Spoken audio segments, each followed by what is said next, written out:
E aí, gente boa? Tudo bom com vocês? Então, eu quero ler com vocês hoje um texto que está lá em Ezequiel, que vai falar sobre o príncipe de Ezequiel. Infelizmente, foi feito uma leitura não muito correta desse texto, fazendo uma aplicação aos dias de hoje, como se o cumprimento dela fosse na volta de Jesus, onde ele iria nos dar a herança. Vamos ver? Deixa eu abrir aqui o texto para que nós possamos ler ele juntos. Vamos lá. O texto que está se referindo aqui é o texto de Ezequiel, do capítulo 46, o versículo 17 em diante diz assim: mas dando ele um presente, aliás, vamos ler aqui a partir do versículo 16, ó. Assim diz o Senhor Deus, quando o príncipe der um presente de sua herança, vamos devagarzinho com o texto, tá? Olha só, quando o príncipe der um presente, ele deu um presente, tá bom? Deu um presente ali, uma oferta, né, de possessão. Vamos pegar a palavra aqui no hebraico, ó. É presente mesmo. Ele deu, ele simplesmente, ele quis agradar, né? Foi lá e deu um presente, uma oferta da sua própria herança a alguns de seus filhos. Pertencerá a estes, será a possessão deles por herança. Então ele tem uma terra e nessa terra ele decide dar desta terra para os seus filhos. Os filhos que tomarem posse dessa terra, automaticamente já herança deles, possessão até que eles morram também, tá bom? Mas dando ele um presente da sua herança a alguns dos seus servos, então ele está pegando ali o presente desta terra que é dele, e agora está dando para os servos. Então veja bem, ele pode pegar tanto o presente e dar para os filhos, como ele pode pegar tanto o presente e dar para os servos. É simultâneo. Não é que primeiro os servos, eles estão lá morando no lugar lá, estão lá habitando, e aí depois os filhos vão lá e tomam posse. Não. É se o príncipe decidir. Se ele decidiu, ele tem, sei lá, 30 filhos. Dos 30, 20, ele decidiu dar ali a terra como herança, né? E os outros, ele 10, por enquanto, não quis dar, mas decidiu dar de presente para alguns servos que ele tem. Então é simultâneo. Não é que primeiro obrigatoriamente é para o servo, e aí, na volta de Jesus, que é a ideia, né, da alegoria, né? Na volta de Jesus, ele vai e toma aquele presente e dá para o filho dele. Não, isso é simultâneo. As coisas podem acontecer simultaneamente. Então, ninguém hoje está tomando posse de nenhuma herança. Você já está tomando posse de alguma herança? Eu não estou. Tá? Vamos continuar lendo aqui. Bom, o príncipe não tomará nada, aliás, perdão, versículo 17, mas dando ele a sua herança para alguns dos seus servos, será deste, ou seja, do momento em que deu, até ao ano da liberdade, ou seja, até o jubileu, até completar 50 anos lá no reino milenar, tá? Então tornará para o príncipe. Por quê? Porque era dele e ele deu de presente. Ele deu, tá? Tornará para o príncipe, porque os seus filhos, somente a eles, pertencerá a herança. Beleza? Gravou aí? Vamos continuar lendo. Versículo 18. O príncipe não tomará nada da herança do povo. Opa. O que isso significa? Então o príncipe, ele pode tomar da terra dos servos dele, a qual ele deu de presente. Mas ele não pode fazer isso né, das outras tribos. É só da porção dele. Por quê? Porque ele não tem poder de dar de herança às outras tribos de Israel. Vamos ler isso aqui, vamos lá, olha só. Ó, o príncipe não tomará nada da herança do povo, não os esbulhará, ou seja, oprimirá, da sua possessão, da sua própria possessão, deixará a herança a seus filhos, ou seja, ele está limitado. Ele não pode sair distribuindo herança em todo o planeta. Ele não pode.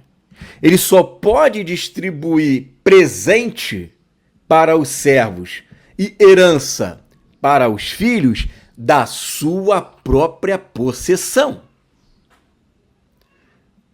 Entendeu? Qual é a possessão do príncipe ali? Por que não pode fazer isso com Judá? Por que não pode fazer isso com Benjamim? Por que não pode fazer isso com Naftali? Né? Por que não pode fazer isso na porção sagrada? Porque é a lei. Ele só pode fazer isso na sua faixa de terra, na sua própria possessão. Porque a terra está limitada ao que foi deixado para ele. Ele não tem autoridade sobre as outras terras. A gente vai ler esse texto, olha só. Para que o meu povo não seja retirado cada um da sua possessão. Ou seja, Deus tem um povo que ele colocou nas outras tribos. E ele chama de meu povo. Claro que é o povo dele. Toda a terra será povo do Senhor. Porque são muitas ovelhas. E todas terão um só pastor. E, aliás, ele é o sumo pastor, né, das nossas almas. Mas haverá outros pastores, que é a igreja, que vai pastorear as nações. E todos serão povos de Deus, porque todos o reconhecerão como o único rei de toda a terra. Então, uma vez que eles reconhecem Jesus como o único rei de toda a terra, automaticamente passa a ser povo também dele. Mas não a propriedade exclusiva dele, que é a igreja. Mas haverão, todas as nações da terra farão parte do seu povo. Muito bem. Então, nós temos ali as tribos de Israel. Dessas tribos de Israel, apenas aquele espaçamento que eu vou mostrar para vocês aqui agora. Olha aí, ó, vocês estão vendo? Ó? Esse espaçamento aqui é dele. Então, o que o texto está dizendo? Olha, o príncipe não poderá dar nada de Dan, de Aser, de Naftali, de Manassés, de Efraim, de Rubens, de Judá. Não poderá dar nada de Benjamim, de Simeão, de Zaccar, Zebulon e Gade. A única terra que ele poderá dar é essa faixa aqui, ó. Essa faixa aqui da minha esquerda, né? E é essa faixa aqui da minha direita. Essa faixa do meio não pertence a ele. Essa faixa do meio não pertence a ele. Então ele só pode dar de herança da sua própria possessão. Está bem claro isso. Ele não é dono das outras terras. Ele não é dono das outras terras. A única terra que ele é dono é essa porção aqui. Essa porção aqui tem um limitador no meio. Vamos ver aqui esse limitador no meio, olha só. Olha aqui o texto aqui, ó. Ezequiel 45, 7. Vamos ler. O príncipe terá a terra que fica dos dois lados da área. O príncipe terá a terra que fica dos dois lados da área. O que significa dois lados? Não é uma única faixa de terra. São os dois lados. Um lado e um outro lado. O príncipe terá a terra que fica dos dois lados da área, formada pelo distrito sagrado e pela propriedade da cidade. O distrito sagrado divide essa faixa em duas áreas. A área da esquerda e a área da direita. Ele não fica com a área do meio. A área do meio é o que divide as duas áreas paralelas. E ele tem direito a essas duas áreas. Ele se estenderá para o oeste, desde o lado oeste, e para o leste, desde o lado leste. Ou seja, partindo ali da contagem do meio, né, do Distrito Sagrado, é uma parte, aí tem um Distrito Sagrado aqui, né? Aí começa a contar de novo daqui para cá. Até a fronteira oriental, que é paralela a uma das porções tribais. Ou seja, o que é paralela? Que vai pegando, né, a parte de cima, vai fazendo divisa ali com as tribos, tanto de cima quanto de baixo. Essa terra será sua propriedade em Israel. Esse espaçamento aqui será sua propriedade em Israel. E os meus príncipes não oprimirão mais o meu povo. Ou seja, não vai ficar pegando terras das outras tribos. Ele já tem uma tribo própria para ele. Mas permitirão que a nação de Israel possua a terra de acordo com as suas tribos.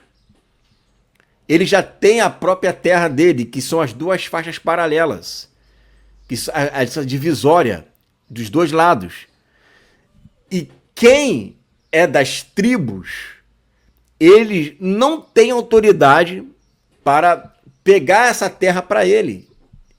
Ele não tem autoridade para dar essa terra para os servos. Ele não tem. Ele só tem autoridade naquela faixa delimitada ali, que é a sua própria possessão. Cada tribo tem, né, a sua permissão para que os estrangeiros possam morar nela. Agora, aquela faixa ali do príncipe, não existe isso. No ano do jubileu, se ele deu para o servo é obrigado a devolver ao príncipe. Essa regra não se aplica para as outras 12 tribos. Essa regra só se aplica ali naquela faixa do príncipe, que é aonde tem os dois lados ali da área. Ezequiel 45, versículo 7 e 8. Em Ezequiel 48, versículo 21, vai dizer a mesma coisa. Olha só. As terras que restarem, o que restou, a sobra da terra, em ambos os lados da área, formada pela porção sagrada e pela cidade, pertencerão ao príncipe. Ou seja, as terras que restarem em ambos os lados da área. Por quê? Porque ali no meio está formado o quê? A porção sagrada. E pela cidade pertencerão ao príncipe. Elas se estenderão para o leste a partir dos 12 quilômetros e meio da porção sagrada. Ou seja, você conta da porção sagrada para lá. Se a faixa não tem divisão, não precisa contar do meio da porção sagrada para lá. Se ela não tem divisória, não é isso? É somente dar o distanciamento, a quilometragem de uma ponta a outra, igual ele faz com todas as outras tribos. Ele vai contando direto, de uma ponta a outra. Aqui não. Aqui ele vai contando, quer ver, ó? Vou pegar aqui para você. Ele vai fazendo esse tipo de contagem aqui, ó. Ao invés de ele dar a porção, simplesmente, distanciamento, ó, de Judá desde do Mar Grande até lado tal, tantos quilômetros. Ruben, do lado tal até o Mar Grande, tantos quilômetros. Não. Quando ele vai falar da porção do príncipe, ele vai dizer, olha, da porção sagrada até o Mar Grande, até o oeste, sei lá, são tantos quilômetros. Do distrito, né, da porção sagrada até o outro lado, até o leste, são tantos quilômetros. Então ele está contando, é daqui, do meio que ele está contando. Dessa partezinha aqui para cá, ó. Ele conta daqui para cá. Ele não conta as duas partes. Você está lendo isso junto comigo. Por que não conta as duas partes? Porque essa parte aqui não pertence a ele. Ele não tem poder sobre a porção sagrada. Ele não tem autoridade sobre a porção sagrada. Ele tem autoridade nessas duas faixas paralelas. E no meio está a cidade. É isso que está dizendo. Está mostrando no meio está a cidade. E toda hora repete isso. No meio está a cidade. No meio está a cidade. Mas não está falando que o meio é dele. Olha aqui o texto. Esta é a terra que sorteareis a herança às tribos de Israel. E são essas porções, diz o Senhor. Então, haverá um sorteio. Desse sorteio, cada um vai pegar uma terra ali, ó, né? Vai pegar na fita ali, isso tudo vai ser resolvido lá no Tribunal de Cristo. Agora, a porção do príncipe vai ser algo diferente. A porção do príncipe, as regras são diferentes, as leis são diferentes das outras tribos. Mas, mesmo assim, ele não pega a porção sagrada. Continuando aqui, voltando para o texto, que a gente precisa finalizar aqui o texto. Vamos pegar aqui, ó. As terras que restarem em ambos os lados da área, formada pela porção sagrada e pela cidade, pertencerão ao príncipe. Ou seja, formada as duas faixas que existem, ela é formada pela porção sagrada, ou seja, a porção sagrada está ali no meio, dividindo as duas faixas. Elas se estenderão para o leste a partir dos 12,5 km da porção sagrada, até a fronteira leste, e para o oeste a partir dos 12,5 km até a fronteira oeste. Essas duas áreas que correm paralelamente ao cumprimento das porções das tribos pertencerão ao príncipe. E a porção sagrada, inclusive o santuário do templo, estará no centro delas. Ele não está dizendo que o santuário, o templo, é dele. Ele está dizendo que o santuário e o templo está ali no meio, dividindo as duas áreas que fazem divisão, os dois lados. Repetindo, as terras que restarem em ambos os lados. E aqui em cima, o príncipe terá a terra que fica dos dois lados da área. Entenderam? Esse texto aqui jamais pode estar sendo aplicado espiritualmente para a igreja hoje, porque não faz nem sentido isso. Você não consegue nem fazer uma aplicação prática para isso. Então, nós estamos observando claramente. Existe uma faixa de terra que é do príncipe. O príncipe tem filhos. O príncipe tem servos. Simultaneamente, ele pode dar de herança para os filhos, mas ele também pode dar de herança para os servos. Chegando no ano do jubileu, o que é do filho já é do filho mesmo, e o que é do servo é obrigado a devolver ao príncipe porque ele tem que dar para o filho dele. Ponto. É isso. E é somente isso. Ele pode fazer isso com as outras tribos? Não pode. É a lei. Está escrito, é a lei do templo. As outras tribos não pertencem a ele, porque se ele fizer isso, se ele pegar alguma terra da tribo de Benjamim ou de Naftali, ele vai estar oprimindo o povo, é o que diz aqui o texto. Não os esbulhará da sua possessão. Príncipe, da sua própria possessão você deixa herança, agora dos outros não. Deixa as outras tribos lá. Se quiser pegar a herança para dar para os filhos, você já tem a sua própria faixa de terra, para que você não venha fazer isso com as outras 12 tribos. As 12 tribos não pertencem a você. Não te pertencem. É isso que o texto está dizendo. Essa é uma exegese do texto. A gente está pegando o texto e nós estamos interpretando o texto, fazendo uma hermenêutica do texto. Então, pegar esse texto aqui e fazer uma aplicação alegórica assim, meia boca, irmão, não dá. Por isso que eu falo, gente, pega o texto e faça uma aplicação mesmo, leia e tente esmiuçar cada palavra que está ali, que ela vai fluir melhor, a leitura flui melhor, e ali você está vendo que existe sim pessoas morando em outras terras. Claro que tem que ter gente morando ali. Você acha que as nações vão morar onde? No espaço sideral? Debaixo da ponte? Eles têm que ter casa, eles têm que ter uma terra para trabalhar, para cultivar. Então eles têm que ter lugar para morar. Herança, está ali escrito. Bom, é isso daí. Aos poucos a gente vai soltando aqui algumas partes do Templo de Ezequiel. Não se esqueça que quinta-feira, lá no canal remanescente do irmão Wagner Omos, estaremos lá falando mais sobre o Templo de Ezequiel. Fica essa palavra em nome de Jesus.